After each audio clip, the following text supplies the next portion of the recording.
Now, I know that these humans are the real animals. I'll huff, and I'll puff, and I'll blow their house down.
I am the stone that the builder refused. I am the visual, the inspiration that made ladies sing the blues. I'm the spark that makes your idea bright. The same spark that lights the dark so that nobody plays the fool. No, check this out.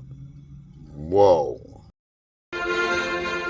When the Islamic warrior Saladin conquered the Crusaders and took control of Jerusalem, right, he entered into an agreement that the Muslims would protect the Christian churches. And so he appointed two Muslim families. Some people think he deliberately chose two just to make sure one didn't get out of control and, kind of balance of power. Okay? The one family is Judah, and the other family is Nasabi. All right? And both of these families have been in Jerusalem for, close to 1,000 years. And each generation has passed down The key. Right. The physical key. Mr. Judah said that the key he presently has is 800 years old. And this is a Muslim. I mean, yes. Adabi Judah is a Muslim. And he said it's a great honor for a Muslim to hold the key to the Church of the Holy Sepulchre, which is the most important church in Christendom. That's not disrespect. We don't hear this in America. We don't hear, because what we have been told is, Christian Americans, you should hate Muslims, you should kill Muslims. Because they were going to tear down all the churches and basically just ransack them and everything else. But here we have two families that for nearly 1,000 years have actually been watching over Christian churches. That's right. So who planted into our minds here in America that we should hate and kill Muslims? Who planted that thought in our head? Because it came into our society after 9/11. That's correct. So 9/11 was a calculated, planned operation, and it changed everything in our country. And so we were saturated with media propaganda, which who owns the media in this country? So we're saturated with this media propaganda. You Americans, you need to hate Muslims. You need to go to war. You need to send your sons to go kill Muslims. All right? And yet, when you go to the Middle East, you find out that the Muslims, like Christians, are taking care of Christian churches. Yes. Do not hold animosity against Christians or Americans, except in the case where Americans are pushing for war in their countries or trying to take their land. So they've lived together. They've lived together for centuries and centuries. Jews, Christians, and Muslims have lived together for centuries. Talking about COVID, and I'm done talking about SARS-CoV-2, and I'm done for a very simple reason. For 110 years, we, the people of the world, have been lied to.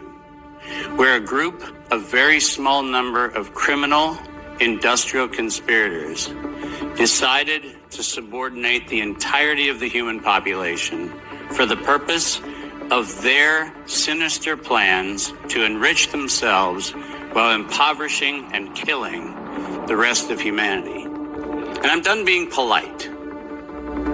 We've long passed polite.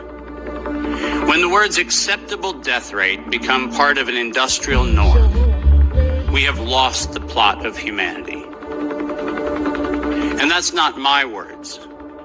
Those were the words of the World Health Organization and of Pfizer and of Moderna when they were given the authorization to begin the process of killing human beings in the interest of advancing their goals. Next slide. And I'm also not going to sugarcoat this. This is a criminal cartel. We are acting as though there's some sort of redeemable quality somewhere in some esoteric layer that somehow or another the World Health Organization must have some salutatory benefit. Well, I'm going to tell you, since its formation in the 1940s, the World Health Organization has been nothing more than a criminal cartel that has a sole and singular intent. And I will show you the document that proves what I'm saying. This is not an allegation. This is actually provable by their own words in their own hand. And they use a four-step process to execute every one of their nefarious plans. They begin by planning an exercise, then they go to the business of funding that exercise, then they create the rationale for the thing that they're going to do, and then they deploy and profit. There is no one like you. There has never been anyone like you. There shall never be anyone like you. Therefore, know yourself. Be yourself. Authenticity is everything. Leave it in the comment section, okay?